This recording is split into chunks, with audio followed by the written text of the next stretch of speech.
Have a look at this. Doesn't that look colourful, delicious, healthy? It's one of our family favourites. It's our chicken and garden vegetable soup. First step is pop your chicken into the pot.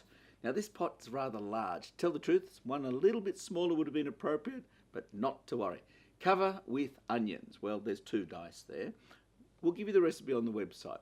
In with the garlic, again thinly sliced so it'll impart its flavour into the soup. Bit of salt, not all the salt, because when you season the liquid, then the chicken is a little bit seasoned as it cooks too. I like that. Now, plenty of water. It has to barely cover, because remember, that's going to be your soup. Actually, I like to turn the chicken over, breast side down, because that way the flavour of the meat goes into the liquid. So we'll have it doing freestyle rather than backstroke. In with some bay leaves and some peppercorns. Again, remember, whoops, I should have pushed those under the liquid so they impart their flavour. Now, simmer that for about 20 minutes. Bring it to the simmer on medium heat and then switch the heat off and let it sit there for a further half hour. Now, what happens is it continues to cook. Then, after half an hour, you can remove the lid and the chicken, which is perfectly cooked, which incidentally, this is a Chinese method, right, which guarantees moist chicken. And I'm adopting it for our Western style. So the chicken's out, put it into a bowl. It's too hot to handle. Now this is a hot chick. Take this, put it into the fridge, let it chill. And when it cools down, take all the bones apart. Now there they are, bones and some skin. You know, you can throw that back into the liquid and cook that for another hour or so, and that will develop a really nice stock which has stronger flavour. You might want to do that for your soup or create a stock. Here's the chicken flesh. I'll give you a quick example of how to take the bones out. It's very simple. Once it's cooked and cool, you can just easily remove the bones. They're the hard bits. And as for the soft bits, the lovely tender pieces of chicken, just tear them into bite-sized pieces. Now they're going into our soup when the vegetables are cooked. So remember, make them into bite-sized pieces. They're not being cooked again. They're just going to be heated through. Now, let's talk about the fat. No, not me, the fat on top of the soup. A couple of ways to remove that if you're interested. Here's the ladle. In our restaurant, we'll swirl it around like this. That forces the fat to the outside, and then scoop it up around the edge.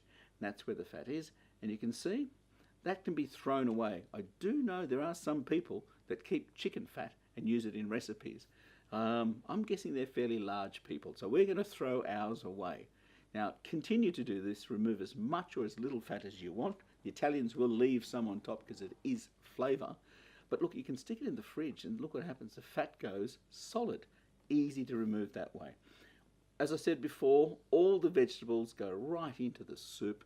Pop them all in. Now, these are from the garden, so I'm rather proud of them. In with the celery, some more onions, some carrots, leeks, that black stuff. It's cavolo nero, black cabbage from Italy. Very healthy, very good for you, very colourful.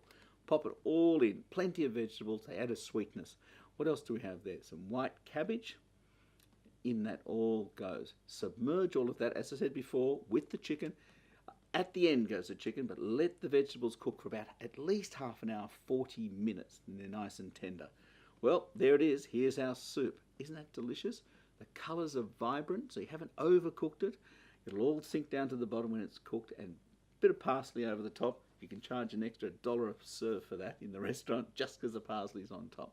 Now that's a really healthy soup, and if you've removed all the fat, you might consider this as one of your recipes if you're interested in a 5-2 diet. Michael Mosley, Dr. Michael Mosley, has done some research on a 5-2 diet where you keep your calories down. Here is a link. Have a little look. You might be interested in following that if you're having a bit of difficulty losing weight, but you still want to eat some decent food. There's a way to do it, and this soup qualifies. Well, actually, I'm not personally that into diet and dieting.